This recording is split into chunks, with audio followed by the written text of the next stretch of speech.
Hello दोस्तों, नमस्कार। वक्त की दिन भर की तमाम छोटी बड़ी खबरों को जानने का वही पहली अपडेट निकल कर आ रही है। इस यूनिवर्सिटी में लॉकडाउन में निकली वैकेंसी जल्द करे आवेदन, मौका हाथ से निकल न जाए। जी हाँ दोस्तों, आप नौकरी की तलाश में है तो ये खबर आपके लिए बेहद जरूरी है। वहीं अगली अपडेट में आपको बताएंगे योगी सरकार का बड़ा फैसला, दूसरे राज्यों में फंसे यूपी के मजदूरों को वापस लाएंगे। जी हाँ दोस्तों, ये मजदूरों के लिए बड़ी खुशी की खबर निकल कर आ रही है। वहीं अगली अपडेट में आपको बताएंगे राहुल गांधी का वार, बुलेट ट्रेन प्रोजेक्ट रोकने की बजाय डीए पर कैंची चलाना अमानवीय कदम है। वहीं अगली अपडेट में आपको बताएंगे प्लाज्मा थेरेपी से दिल्ली में पहले भी ठीक हुआ है कोरोना मरीज, अब भी ठीक होना अनिवार्य है। वहीं अगली अपडेट में आपको बताएंगे प्रधानमंत्री नरेंद्र मोदी ने गांव के सरपंचों से की बात, गांव में पैसा पहुंच रहा है या नहीं, जाने क्या मिला उनको उत्तर। जी हाँ दोस्तों, इन सारी खबर की जानकारी के लिए वीडियो को अंत तक जरूर देखिएगा। मेरा आपसे हाथ जोड़कर विनम्र निवेदन है कि आप हमारे चैनल में पहली बार आए हैं, चैनल को सब्सक्राइब कर ऑल नोटिफिकेशन भी सिलेक्ट कर लीजिएगा। हम इस वीडियो में आपको सारी की सारी जानकारी देंगे, इसलिए वीडियो को बिल्कुल भी स्किप मत कीजिएगा और पूरा लास्ट तक जरूर देखिएगा। वहीं पहली अपडेट निकल कर आ रही, इस यूनिवर्सिटी में लॉकडाउन में निकली वैकेंसी जल्द करे आवेदन, हाथ से मौका ना निकल जाए। जी हाँ दोस्तों, दिल्ली यूनिवर्सिटी के कई पदों पर भर्ती के लिए आवेदन मांगे हैं। यह भर्ती यूनिवर्सिटी के केमिस्ट्री डिपार्टमेंट के लिए निकाली गई है। इसके लिए योग्य उम्मीदवार 15 मई 2020 तक आवेदन कर सकते हैं। आधिकारिक नोटिफिकेशन के मुताबिक उम्मीदवारों का चयन गेस्ट फैकल्टी के तौर पर किया जाएगा। इस भर्ती प्रक्रिया के तहत 28 पद गेस्ट फैकल्टी का चयन किया जाना है। भर्ती के लिए 21 अप्रैल 2020 के आवेदन की प्रक्रिया शुरू हो चुकी है। यह 15 मई 2020 तक चलेगी।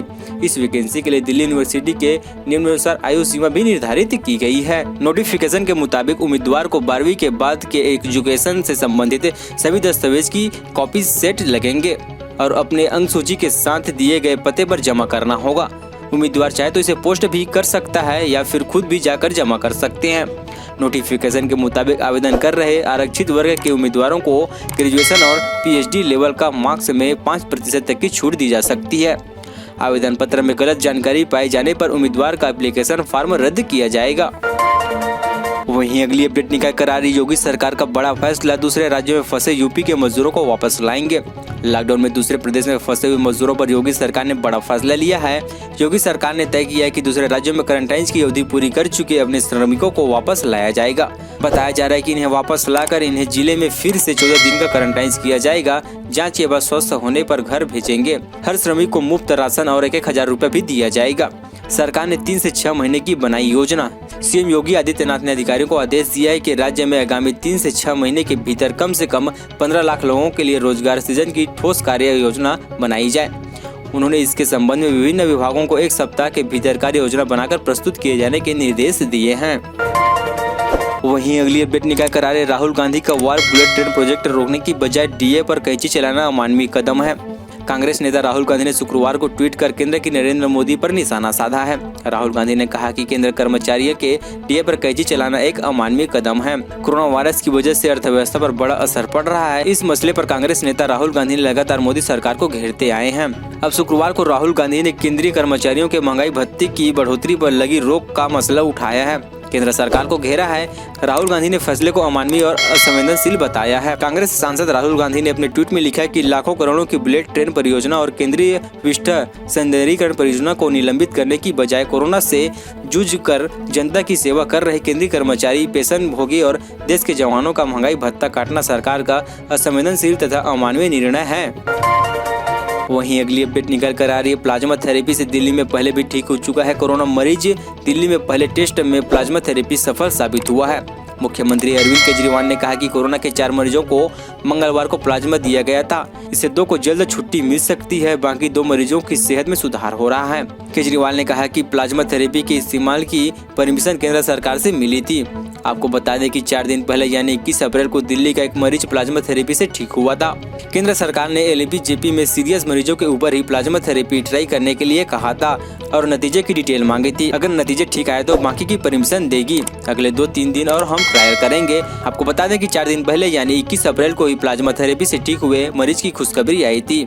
ये अच्छी खबर आई थी कि दिल्ली के साकेत स्थित मैक्स अस्पताल में मैक्स अस्पताल प्रबंधक ने कहा था कि उन्हें यहाँ दिल्ली का एक मरीज भर्ती है जो पहले बेहद गंभीर स्थिति में था, लेकिन प्लाज्मा थेरेपी से उनका इलाज करने पर वह बहुत तेजी से रिकवर कर रहा है। वहीं अगली अपडेट निकल कर आ रही, पीएम ने प्रधान से पूछा गांव में पैसा पहुंच रहा या नहीं, जाने क्या मिला उत्तर।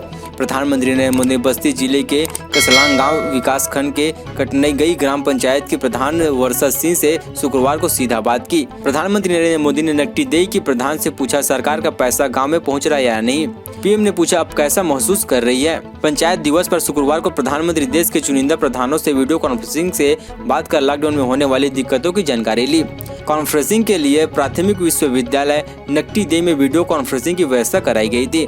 प्रधानमंत्री लाइव हुए तो बस्ती के प्रधान से बात करने लगे। सबसे पहले पूछा कि गाँव में अक्सर लोगों के बीच आम धारणा यही थी कि सरकार 100 रुपए भेजती है तो जनता तक महज 15 रुपए ही पहुँच पाता है।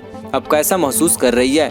ग्राम प्रधान ने दिया यह जवाब। पीएम के सवाल पर प्रधान वर्षा सिंह ने कहा कि जब तक तो सरकार सीधे लाभार्थियों के खाते में रकम भेज रही है, अब पूरा पैसा लाभार्थियों को सीधे खाते में मिल रहा है। लोग आपसे खुश हैं। पीएम ने उन्हें लॉकडाउन के बारे में पूछा कि उनके ग्राम पंचायत में इसका पालन हो रहा है कि नहीं, लोग फिजिकल डिस्टेंसिंग बनाकर रह रहे हैं या नहीं, ग्राम पंचायत में किस तरह का लॉकडाउन का पालन कराया गया है। पीएम के एक सवालों का जवाब प्रधान ने दिया। वहीं अगली अपडेट निकल कर आ रही है। मौसम देख किसान के रातों की नींद गायब हो गई। लॉकडाउन होने के बाद असमय होने वाले आंधी बारिश ने किसानों की चिंता बढ़ा दी है। किसान अपने खेतों में लगे रबी फसल की कटाई को लेकर परेशान हैं। इन रबी फसलों में गेहूं और मक्का शामिल है। इस वर्ष जिले में 11,370 हेक्टेयर में गेहूं की खेती की गई है। इसमें से 80% गेहूं की कटाई हो चुकी है। शेष बचे हुए 20% गेहूं की कटाई बची हुई है। गेहूं की कटाई आंधी पानी की भेंट चल रहे मक्का फसल को देख किसानों की नींद गायब हो चुकी है। 17 अप्रैल से आंधी बारिश हो रहे हैं। खेतों में लगे मक्का के फसल टूटकर जमीन पर गिर चुके हैं। गेहूं के फसल भी बर्बाद हो रहे हैं। जिला कृषि विभाग के आकलन के अनुसार अब तक जिले के 1780 हेक्टेयर में लगा मक्का फसल बर्बाद हो चुका है। ऐसी आंधी बारिश रहे तो मक्का फसल के बर्बाद होने की संभावना बढ़ सकती है। खेत में गिर पड़े फसल को देख किसानों की आंखों से आंसू निकल आते हैं। किसान बताते हैं कि इस वर्ष मक्का का बेहद फसल था। किसानों को उम्मीद थी कि इस वर्ष मक्का के फसल की अच्छी कीमत मिलेगी। मक्का के फसल बेचकर अपनी अनिवार्य जरूरतों को पूरा कर लेंगे, लेकिन आंधी बारिश ने सभी सपनों पर पानी फेर दिया। मौसम में अचानक बदलाव होने के साथ तेज पछुआ हवा चलने के साथ आसमान में बादल छाए हुए हैं। इस तेज हवा और बारिश के कारण खेत में लगे हुए गेहूं और मक्का के फसल बर्बाद के कगार पर पहुंच गई है। मौसम लगातार ऐसा ही रहा तो किसानों को बहुत ज्यादा आर्थिक नुकसान होगा।